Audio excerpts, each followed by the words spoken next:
तो स्वागत है दोस्तों आपका बेस्ट प्रिपरेशन विद अनुराग में।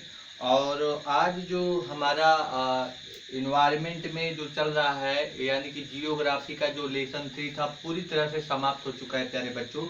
आज हम उसके क्वेश्चन आंसर और तमाम जो अन्य जो प्रश्न हैं उन सभी प्रश्नों को हम लोग यहाँ पर सॉल्व करेंगे, ठीक है ना। और एक आपके लिए संदेश संदेश ये है कि आप लोग वीडियो को देखें और प्रॉपर वे में इससे जुड़ जाएं। आप लोग सब्सक्राइब कर लें और बेल आइकन की घंटी को प्लीज वहां पे दबा दें ताकि आपको जो भी मैं वीडियो अपलोड करूं आपको नोटिफिकेशन मिल जाए। जैसे ही आप YouTube खोलेंगे तैसे ही आप लोगों को आपको नोटिफिकेशन के तौर पे हमारा वो वीडियो मिल जाएगा, आप लोग तुरंत देख लेंगे, ठीक है ना। तो किसी के द्वारा अगर मैं आपको बार बार ये शेयर करूँ या किसी के द्वारा अगर शेयर हो रहा है वीडियो तो ये प्रोसेस कब तक चलेगा। तो अगर आप लोग सब्सक्राइब और बेल आइकन को दबा लेंगे तो हम सीधे YouTube पे अपलोड कर देंगे, तो आप लोगों को डायरेक्ट ही वो उसका संदेश भी मिल जाएगा कि एक वीडियो आया हुआ है। तो ये चीज आप लोग करें और भारी मात्रा में लोगों को इस चैनल से जोड़ें। ये चैनल बहुत बेनिफिट पहुंचाने वाला है प्यारे दोस्तों। तो चलिए आप देरी न करते हुए हम क्वेश्चन आंसर सीरीज पे चलते हैं। तो हमारा जो पहला क्वेश्चन है प्यारे बच्चों आपका जो है उसमें लिखा है कि एनसीईआरटी के लेसन 3 का हमारी बदलती पृथ्वी पूरी तरह से समाप्त कर दिया। उसमें पहला जो क्वेश्चन है उसमें लिखा है प्लेट क्यों घूमती है। पहला जो क्वेश्चन है, क्वेश्चन नंबर 1 की अगर हम बात करें, क्वेश्चन नंबर 1 जो है वो क्या है, प्लेट क्यों घूमती है। प्लेट क्यों घूमती है इसके बारे में हमें चर्चा करना है।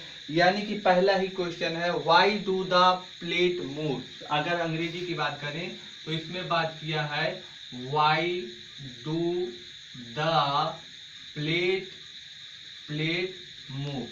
इसका मतलब प्लेट क्यों घूमती है, आपको इसी के बारे में बताना है, ठीक है ना। तो पहले आपको मैं समझा दूंगा, आप लोग ऑटोमेटिक लिख लेंगे। जरा समझिए कैसे। हमने आपको बताया था प्यारे बच्चों कि ये आपका क्या होता है, अर्थ होता है। और अर्थ के बीचों बीच वाले भाग को जो बीच का होता था हमने बोला था इस बीच वाले भाग को क्या बोलते थे, कोर बोलते थे। क्या बोलते थे, कोर बोलते थे। और इस बीच वाले भाग के ऊपर जब इस साइड पे आते हैं ये पूरी साइड आपका क्या कहलाता था, ये पूरा साइड आपका कोर कहलाता था। कितना क्या है, कोर है।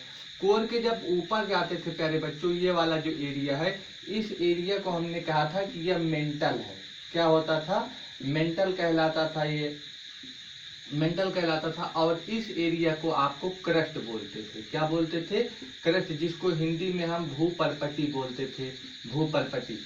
तो जब आपसे पूछेगा ना कि प्लेट क्यों घूमता है तो प्लेट के घूमने का कारण इसी मेंटल भाग को मेन कारण है। मेंटल भाग में हमने बताया था प्यारे बच्चों कि मेंटल भाग में आपका बहुत सारे क्या रहते हैं, बहुत सारे मोल्टेन मटेरियल रहते हैं। क्या रहते हैं, मोल्टेन मटेरियल।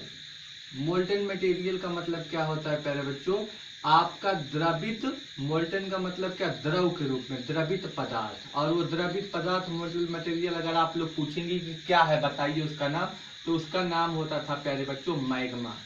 क्या होता था, मैग्मा होता था। यही जो आपका मोल्टेन मटेरियल होता था कहाँ पे रहता था प्यारे बच्चों, मेंटल भाग में। तो जब ये मोल्टेन मटेरियल है हमने आपको पढ़ा चुका हूं कि इसमें ये चारों तरफ यानी कि वृत्तीय गति करता है, ऐसे ऐसे सर्कुलर मोशन करते हुए गति करता है। और ये मैग्मा है ना ये खौलता रहता है। क्या होता है, एकदम जैसे क्या बोलते हैं, आप दूध गर्म कीजिए और दूध को खौलाइए, इस तरह से वो खौलता रहता है। तो अगर खौलेगा तो प्यारे बच्चों उसमें गैस होगा कि नहीं, उसमें गैस भी होगा। अन्य पदार्थ के भाप है या अन्य प्रकार की चीजें होंगी जो गैस के रूप में क्या होगी, ऊपर उठेंगी। तो गैस के रूप में ऊपर उठती हैं जब ये, तो ये भी ऊपर उठता है। तो ये क्या करती है, इस भाग को चीरते हुए या दरार बनाते हुए ऊपर जाती है। और ऊपर जाती हैं तो ये ऐसे ऐसे करके भाई ये जो क्रस्ट है पृथ्वी के किस पे, सरफेस पे ये प्लेट होता है। क्या होता है? प्लेट। इन्हीं प्लेटों पर दबाव बनाती है। प्लेटों पर क्या बनाती है? दबाव डालती है, यानी कि प्रेशर डालती है। और प्रेशर जब डालेगी तो ये प्लेट क्या करेंगे बच्चों, ये बताइए आप। प्रेशर डाला तो ये प्लेट क्या होगी, इधर खिसकेगी ना, तो इसी प्लेट का क्या हो जाता है, मूवमेंट हो जाता है। तो अब आप लोग बता सकते हैं कि प्लेट क्यों गति करती है। ये प्लेट क्यों गति कर रही है? क्योंकि जो मोल्टन मटेरियल है कहाँ पर, मेंटल में, वो मोल्टन मटेरियल मैग्मा के रूप में है। उसमें से अन्य बहुत प्रकार की गैसें होती हैं, वो ऊपर की तरफ दबाव डालती हैं, और ऊपर की तरफ दबाव डालती हैं तो वो क्या होती है, प्लेट पर भी दबाव डालती है, जिसके कारण प्लेट मूवमेंट करता है। और ये आपका बताओगे कि जो मोल्टन मटेरियल होता है प्यारे बच्चों, ये गति करता है कैसे, एक सर्कुलर मैनर में या सर्कुलर पाथ के रूप में गति करता है। तो अगर ये सर्कुलर रूप में इस तरह से गति कर रहा है, इस तरह से अगर गति कर रहा है, तो ये गति करते करते ये ऊपर उठता है, ठीक है ना, ऊपर उठता है। तो इसी को बोलते हैं आपको प्लेट की गति करने का कारण, ठीक है ना। तो हमने जो ये समझाया है आपको, अगर ये चीज आपको समझ में आ गई होगी तो आप ऑटोमेटिक इसमें लिख लेंगे, ठीक है ना। तो हम यहाँ पर बोलते हैं आपको, अगर आप लोग वीडियो देखेंगे तो लिख लीजिए, लिखिए। बोल रहे हैं इसलिए ताकि जल्दी हो जाएगा, क्योंकि इसी को पूरे इसी वीडियो में हम सब चीज समेट देना चाहते हैं, ठीक है ना, क्वेश्चन आंसर जी। तो लिखें, पृथ्वी के अंदर, अभी हमने बताया था ना, पृथ्वी के अंदर, आप लोग लिखें, पृथ्वी के अंदर द्रवित मैग्मा में, पृथ्वी के अंदर क्या होता था, द्रवित रूप में मैग्मा होता था ना। तो पृथ्वी के अंदर द्रवित रूप में मैग्मा होती है, द्रवित रूप में मैग्मा होती है, जो कि पृथ्वी के अंदर द्रवित रूप में मैग्मा होती है, जो कि एक वृत्तीय गति में घूमता रहता है। क्या होता है, एक सर्कुलर मैनर में, सर्कुलर पाथ में घूमता रहता है कि नहीं। तो वही चीज है, हमने बताया थी, सर्कुलर पाथ में घूमता रहता है। तो जो कि एक वृत्तीय गति के रूप में घूमता रहता है, इतनी बात लिख लें, घूमता रहता है, जिसके प्रभाव से ही प्लेटें गति करती है। हमने बोला कि वो घूमता रहता है और गैस बनाती है, गैस ऊपर उठता है, और उसी के कारण क्या होती है, प्लेट गति करती है। तो आप वही चीज को, पूरी प्रक्रिया को लिख लेना कि जिसके प्रभाव के कारण ही प्लेटें क्या करती हैं, गति करती हैं, ठीक है ना। ये बात समझ में आ गई। तो आप क्या बोलोगे, फिर से समझिए, पृथ्वी के अंदर द्रवित रूप में मैग्मा, जो कि सर्कुलर या वृत्तीय गति से घूमता रहता है, ठीक है ना, घूमता रहता है, इन्हीं के प्रभाव से ही क्या होती है, जो प्लेट होती है, प्लेटें गति करती है। आई थिंक ये बात आप लोगों ने लिख लिया होगा जो हमने बोला है, ठीक है ना। अगर अंग्रेजी में लिखना चाहते हैं तो अंग्रेजी में लिखेंगे, इनसाइड द अर्थ, यानी कि पृथ्वी के अंदर, इनसाइड द अर्थ क्या होता है, movement of molten material. Molten material मतलब वही द्रवित मैग्मा। तो मूवमेंट मतलब गति हो रही है। तो inside the earth movement of molten material, molten material क्या करती रहती है, गति करती रहती है। किस रूप में, हमने बोला कि वृत्तीय गति के रूप में। इन अ सर्कुलर पाथ, लिख लीजिए, movement of circular, in a circular path, लिख लीजिए इतना। मूवमेंट ऑफ क्या हो जाएगा, हमने बोला कि movement of molten material in a circular path, ठीक है ना, यानी कि inside the earth movement of molten material in a circular path. इतना अगर लिख लिए हैं आप, तो यहीं पे लिखेंगे, दीज इफेक्ट प्रोड्यूस, यह जो प्रभाव होता है उत्पन्न क्या करता है, आगे लिखें, these effect produce on the plate, यह प्रभाव प्लेट पर क्या करता है, प्रभाव डालता है। दीज इफेक्ट प्रोड्यूस, यह प्रभाव उत्पन्न करता है किस पर, ऑन द प्लेट पर, प्लेट के ऊपर यह प्रभाव उत्पन्न करता है। सो डैट प्लेट मूव, इसी कारण आपका जो प्लेट होता है वो क्या करता है, मूव करता है। तो आई थिंक ये पहला क्वेश्चन आप लोगों को समझ में आ गया होगा। हिंदी और इंग्लिश दोनों रूपों में हमने आपको समझा दिया। आइए हम अपने क्वेश्चन नंबर 2 पर चलते हैं। क्वेश्चन नंबर 2, जो क्वेश्चन नंबर 2 है वो क्या है, बहिर्जनिक एवं अंतर्जनिक बल क्या है, यानी कि आपका बहिर्जनिक एवं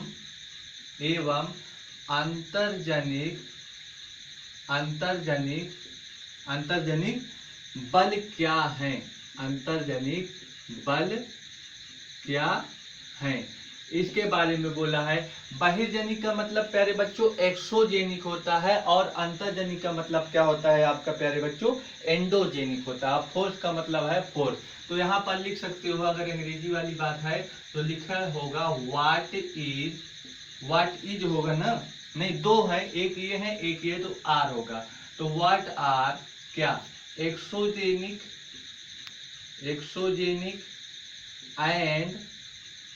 एंड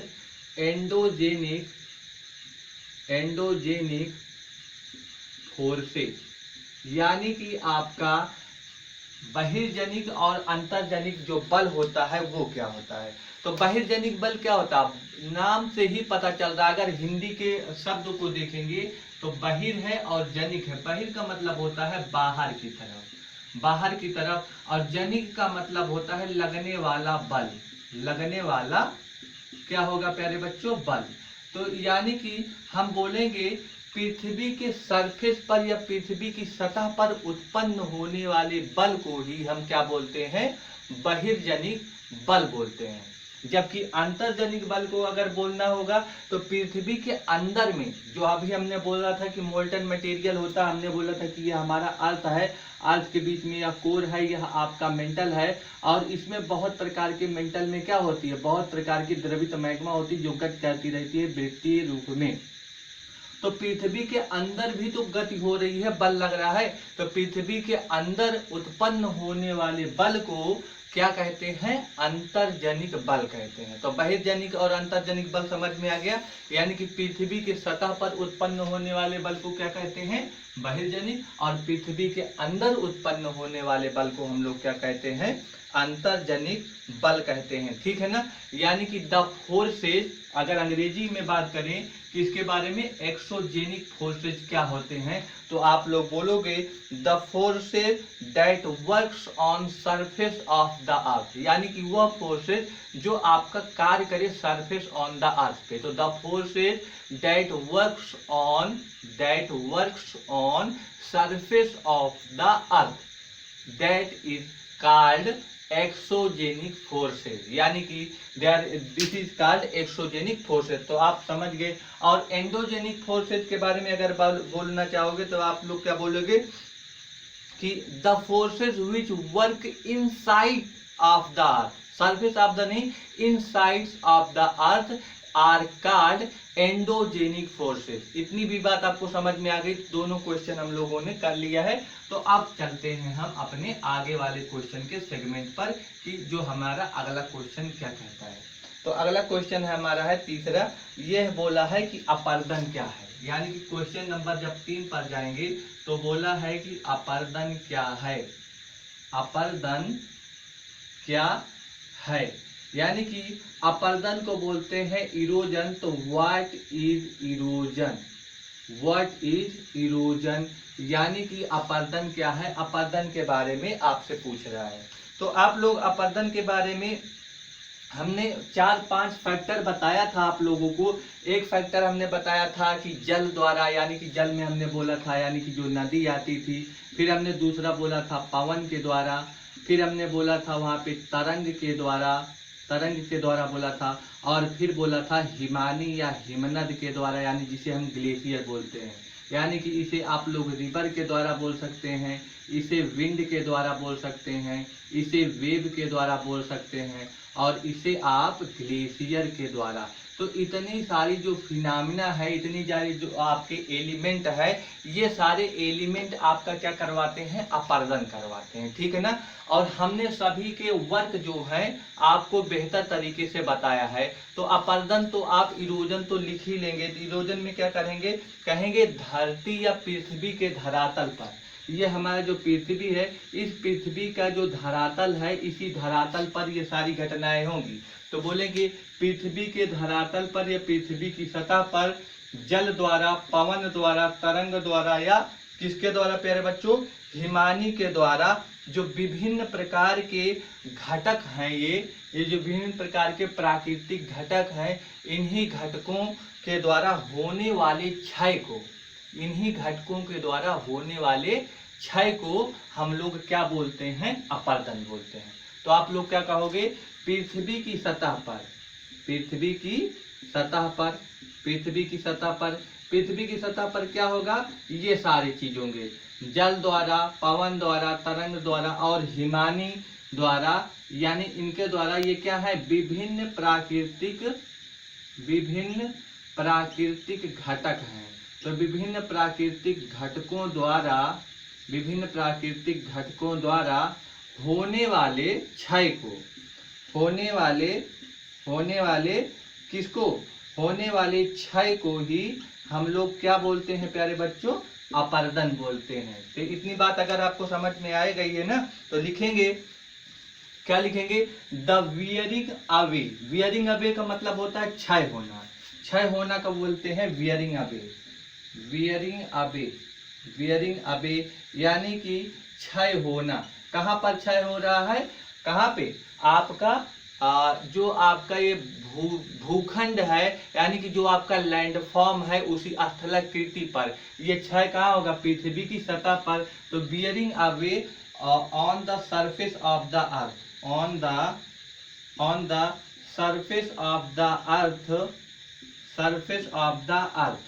या फिर आप लोग इसको ना लिख के लिख सकते हो bearing away on landform, landform यानी कि स्थलाकृति पर होने वाला क्षय। किसके रूपों में एक क्षय हो रहा है प्यारे बच्चों, बताइए, by the different agent, by the different, अलग अलग प्रकार के कैसे एजेंट हैं, विभिन्न प्रकार के प्राकृतिक हैं घटक। तो different natural agent, different natural agent कौन कौन से हैं, इनके नाम लिख लीजिए। सच एज क्या क्या है, आप लोग लिख सकते हैं कि वाटर यानी कि आपका जल, आपका रिवर न लिखकर वाटर लिख दे रहा हूँ। विंड, वेव, ग्लेशियर, ये सभी चीज हैं। तो लिख देंगे कि wearing away on the land from by the different natural agent such as water, wind, wave, glacier is called erosion, is called erosion। तो ये आपका मुझे लग रहा है तीसरा वाला भी आपका क्लियर हो गया है। तो आप लोग अब इसको अच्छी तरह से लिख लेना। देखिए हम चीजों को आपको अच्छे तरह से समझा दे रहे हैं और जो हम बोल रहे हैं आप लोग इसको अच्छी तरह से नोट डाउन कर लेना, ठीक है ना। क्योंकि आज अगर हम लिखेंगे ना तो ये वीडियो बहुत ही लंबा चला जाएगा, हम नहीं चाहते कि वीडियो लंबा बने, ठीक, नहीं तो आपका कंसंट्रेशन भंग हो जाएगा, इसलिए हमें आज बोलना पड़ेगा, ठीक है ना। तो अगला क्वेश्चन है आपका प्यारे बच्चों, बाढ़कृत मैदान का निर्माण कैसे होता है। क्वेश्चन नंबर 4 क्या है, बाढ़कृत मैदान का निर्माण, बाढ़कृत मैदान का निर्माण कैसे होता है, कैसे होता है, ठीक है ना।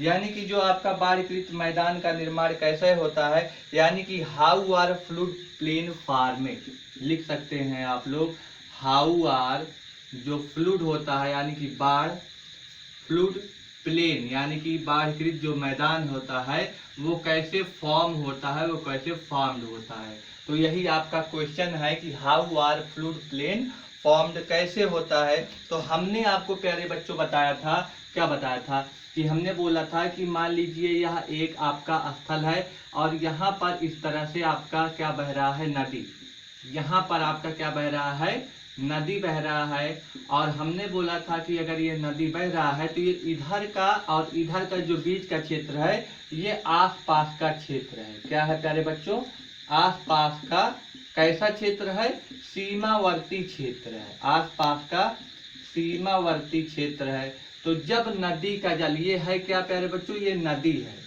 तो जब नदी का जल अपने आसपास के सीमावर्ती क्षेत्रों में ऐसे प्रवेश कर जाता है, सीमावर्ती क्षेत्रों में प्रवेश कर जाता है, तो अपने साथ क्या लाता है, हमने कहा था दो चीज लाता है। एक तो आपका महीन मिट्टी यानी कि आपका मिट्टी लेकर आती है, और दूसरी चीज उसी के साथ अन्य प्रकार के पदार्थ होते हैं, उन पदार्थों को लेकर आती है। जब ये उन पदार्थों को लेकर इस क्षेत्रों में आएगी ना, तो मिट्टी बहुत ही क्या हो जाती है, उपजाऊ बन जाती है। मिट्टी बहुत ही क्या बन जाती है, उपजाऊ बन जाती है। और जो ये मिट्टी उपजाऊ बनती है तो यहीं पर लाकर ये सभी चीजों को डिपोजिशन करती है ना, जिसके कारण आपका क्या होता है, उपजाऊ बाढ़कृत मैदान का निर्माण होता है। तो उपजाऊ क्या बनेगा, उपजाऊ बाढ़कृत मैदान का निर्माण होगा, उपजाऊ बाढ़कृत मैदान का निर्माण होगा, मैदान का निर्माण। अगर ये उपजाऊ बाढ़कृत मैदान का निर्माण होगा तो आपको पता चल गया कि बाढ़कृत मैदान का निर्माण कैसे होता है। कैसे होता है, जब नदी का जल अपने आसपास के सीमावर्ती क्षेत्रों में प्रवेश करता है तो अपने साथ क्या, महीन मिट्टी या अन्य प्रकार के पदार्थों को लाता है, और यही पदार्थ जो होता है यही अपने सीमावर्ती क्षेत्रों में, नेबरिंग एरिया में डिपोजिशन कर देते हैं, जिसके कारण आपका बाढ़कृत मैदान का निर्माण होता है। तो ये आपके क्वेश्चन का आंसर हो गया। यानी कि व्हेन रिवर ओवरफ्लो, जब आपका जो नदी है, रिवर है, वो ओवरफ्लो कर जाता है किधर साइड में, इट्स ओन बैंक एरिया, यानी कि अपने इट्स ओन बैंक एरिया, यानी कि अपने तटीय यानी किनारी क्षेत्रों में ओवरफ्लो करके जब नदी का जल चला जाता है तो उसके बाद क्या होता है, तो इट फ्लूट्स ऑफ, इसका फ्लूट्स ऑफ मतलब जो ये आपका बाढ़ का क्षेत्र है उसी के बारे में बोल रहा है कि अपने बाढ़ के क्षेत्र में ये आ जाता है। तो it's flutes of neighbouring area, यानी कि जो ये पानी है अब किधर आ जाएगा, सीमावर्ती क्षेत्रों में आ जाएगा, नेबरिंग एरिया में आ जाएगा। उसके कारण क्या हो जाएगा बच्चों, विच डिपोजिट लार्जर, यानी कि अब ये बहुत सारे मलबों को डिपोजिट करती है, और किस रूप में, लार्जर सॉइल या अदर मटेरियल के फॉर्म में, ठीक है ना, डिपोजिट करती है। और फिर ये क्या फॉर्म करती है, तो हमने आपको बताया कि यह फॉर्म करती है आपका फ्लैट फर्टाइल फ्लूड, ठीक है ना। तो ये आपका करती है फ्लैट फर्टाइल फ्लूड प्लेन का निर्माण करती है, ठीक है ना। तो जो ये सेडिमेंट यहाँ पर लाकर डिपोजिट करती है उसी से आपका फ्लैट फर्टाइल फ्लूड प्लेन का निर्माण होता है। तो आई थिंक ये भी आपका चौथा क्वेश्चन भी आपका क्लियर हो गया होगा। अगर आप लोग हमारा जो पढ़ाया गया जो लेक्चर है उसको देखे होंगे तो ये सारी चीज़ों को हम बेहतर ढंग से आपको बताए हैं, ठीक है ना। फिर भी हम कोशिश कर रहे हैं सभी कुछ चीज़ों को, हम एक चीज़ों को छोड़ के नहीं सभी चीज़ों को बताएंगे। बालू का टिब्बा क्या है, अगला जो हमारा क्वेश्चन है, क्वेश्चन नंबर 5 क्या है, बालू का टिब्बा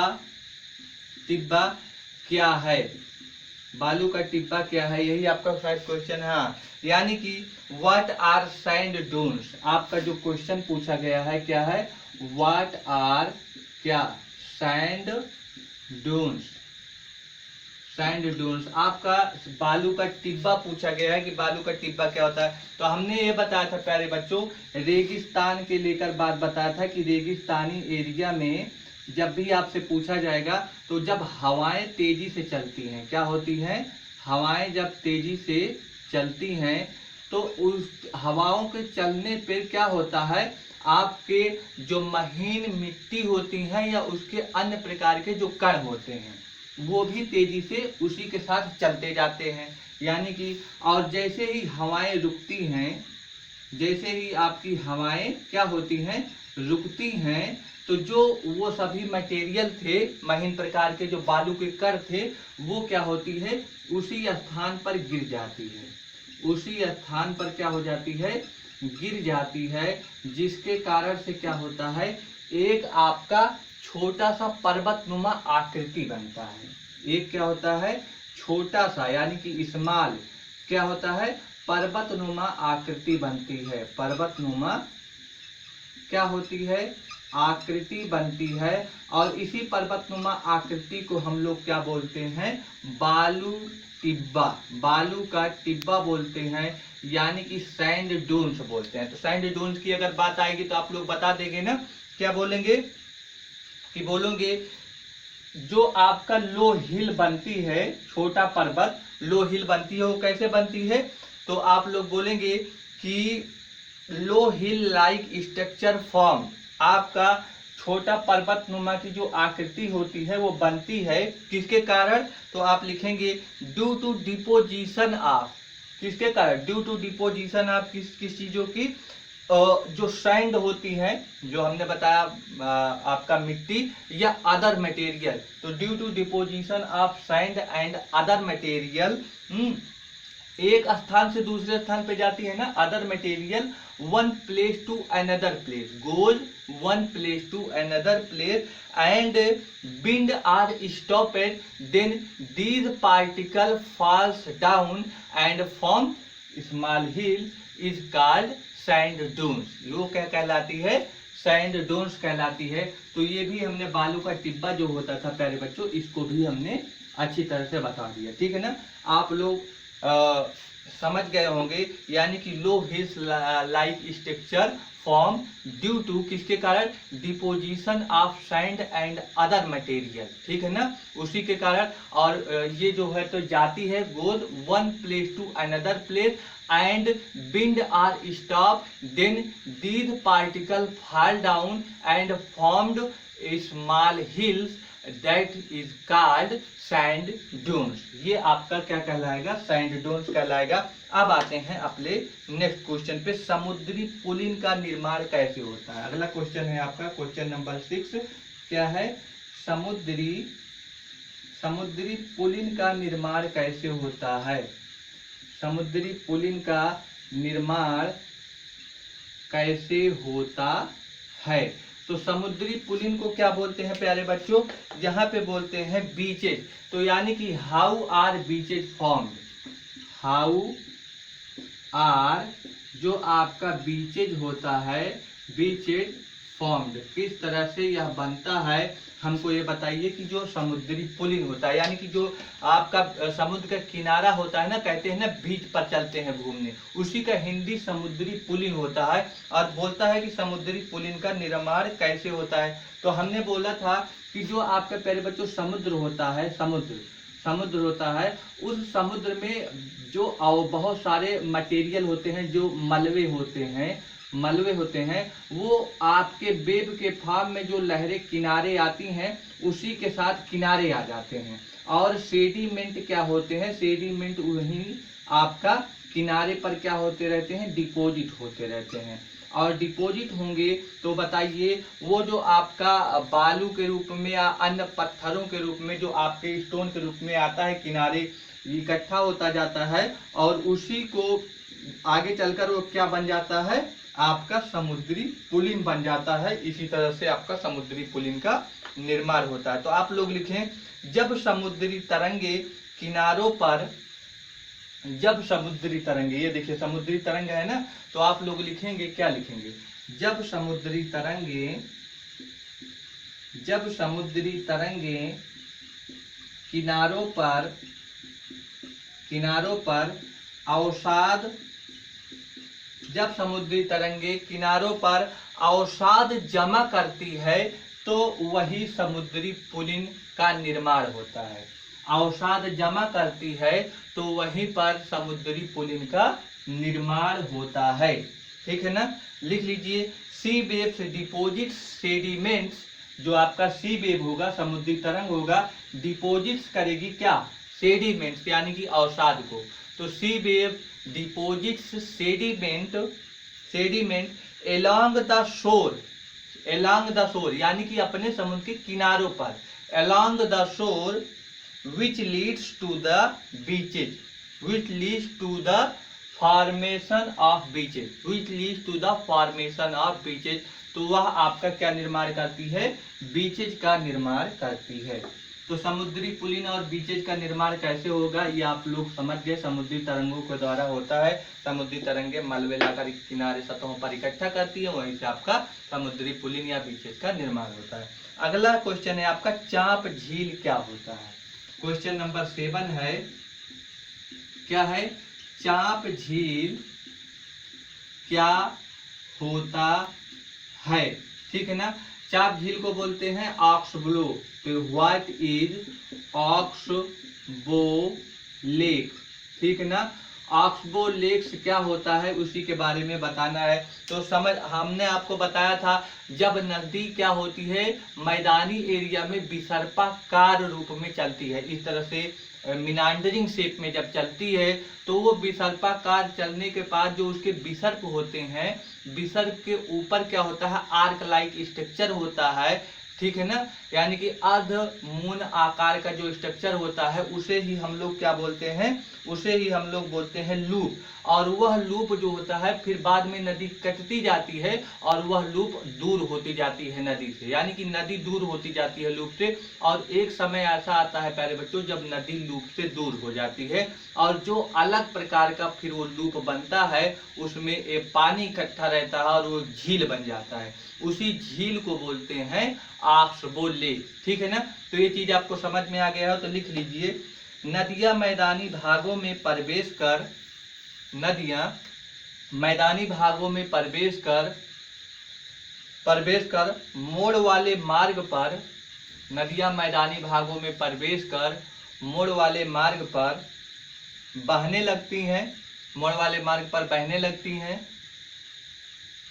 तो वे विसर्प बनाती हैं। जब ऐसे बहने लगती है ना मोड़दार वाले मार्ग पर तो वो विसर्प की आकृति बनती है, तो वे विसर्प बनाती हैं जो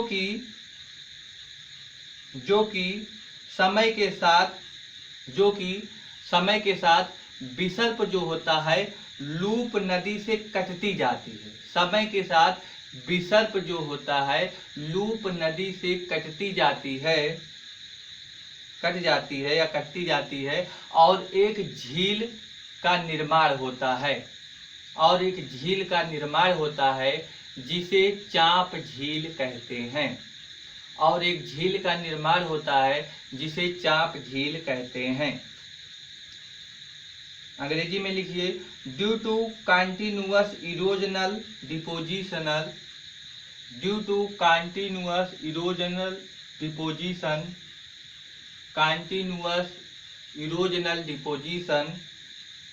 along the sides of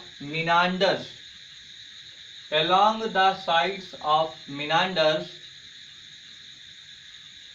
the end of the meander loops comes closer, which is sometimes कुछ समय बाद ये क्या हो जाता है कट जाता है, which is sometimes cut off lake, that is called oxbow lake, तो ये 7 प्रकार के आपके क्वेश्चन थे, क्वेश्चन आंसर। तो हमने सारे क्वेश्चन आंसर को मुझे लगता है कि बेहतर ढंग से आप लोगों को समझा दिया है कि आपका ऑक्सबो झील क्या होता है, कैसे बनता है। आप लोग अगर नहीं समझे होंगे तो हमारा जो पिछला वीडियो है किस वाले का, वर्क ऑफ रिवर, उसी में बताया था कि इस तरह से जो मिनांडरिंग शेप करती हुई जो नदी चलती है तो ये विसर्पाकार है, ये जो मूर्ति है ना ये विसर्प बोलते हैं। तो यहीं पर आपका ये जो मुड़ी हुई है इसी को हम बोलते हैं विसर्प। क्या बोलते हैं? विसर्प। इसी को बोलते हैं मेंडर, ठीक है ना। और फिर यहीं पर जब नदी आगे चलती है तो इस तरह से कट जाती है, आगे चलते इस तरह से कट जाती है और ये लेक जो होता है अलग होता चला जाता है ऐसे। तो ये एक प्रकार की जो झील बनती है इसे ही हम बोलते हैं ऑक्सबो लेक। इसे हम लोग क्या बोलते हैं? ऑक्सबो लेक्स बोलते हैं। तो ये चीज आपको शायद समझ में अच्छी तरह से आ गया होगा। अब हम लोग चलते हैं अपने अगले क्वेश्चन पे। चलिए अगला क्वेश्चन हमारा क्या है? हाँ, एमसीक्यू टाइप क्वेश्चन है, हम पढ़ते हैं, जरा समझिए। इनमें से कौन सी समुद्री तरंग की विशेषता नहीं है? इनमें से कौन सी समुद्री तरंग की, यानी कि which is not erosional features of sea wave, कौन सी फीचर नहीं है सी वेव्स की? तो सी वेव्स यानी समुद्री तरंग की विशेषता नहीं है, बताइए। पहला है सैल, दूसरा है किनारा, तीसरा है गुफा। सैल यानी कि क्लिफ, किनारा यानी कि बीचेज, समुद्री गुफा यानी कि सी केव्स। कौन है बताइए? तो बताइए, समुद्री तरंग जो होती है आपका सी वेव्स जो होती है, किनारा, समुद्र में किनारा होता है कि नहीं? तो बिल्कुल होता ही होगा। समुद्री गुफा समुद्र में बनता है, सी केव्स बनता है कि नहीं समुद्र में, तो ये भी होगा। यानी कि क्या शैल यहाँ पे होगा, शैल नहीं होगा, तो शैल यहाँ पे राइट आंसर है। कौन सी विशेषता नहीं है, तो यहाँ पे क्लिफ यानी कि जो शैल है वही आपका राइट आंसर होगा। दूसरा क्वेश्चन चलते हैं, हिमनद का निक्षेपण विशेषता है, हिमनद की निक्षेपण विशेषता है यानी कि the depositional features of a glacier.